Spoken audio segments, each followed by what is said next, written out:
Hot compost is based on bacteria, and the microorganisms, bacteria react, and that's what makes the heat. So the two important components of hot compost is the nitrogen and carbon.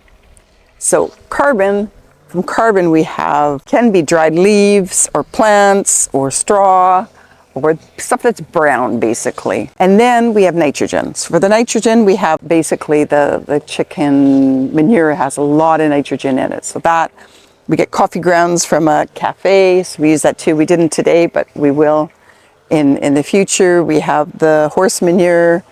You can use old compost as well to activate. Today we used comfrey, which is an amazing plant. It's very, very green. It's full of nitrogen because it's full of a lot of other minerals because it has a taproot that can go down 5 meters. And from the depth of the earth, it captures all kinds of minerals that just make it have this beautiful turquoise color. And it adds a lot of heat to the pile.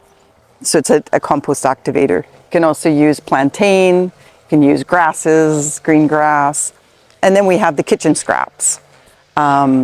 So one thing that I want to keep out of the pile is onions, garlic, and lemons. So they're at the end there in a totally different separate pile, and we don't put them into our compost. Why is that? Worms don't like onions, garlic, oranges, and lemons. So we keep it separate because we want worms in our compost pile. Another thing that some people will put in their compost pile, and I don't, are leaves. So we have separate bins for leaves, and we compost our leaves separately to make a leaf mulch because leaves break down through fungus.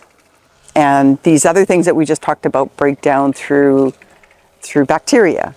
So it's a different process. So you can put, even though this compost pile will get to 60, 70 degrees, at the end of 2 weeks, everything else is broken down and the leaves are still there. Why? Because leaves break down through fungal decomposition and not bacterial. So we keep them separate, even though they could be considered a carbon.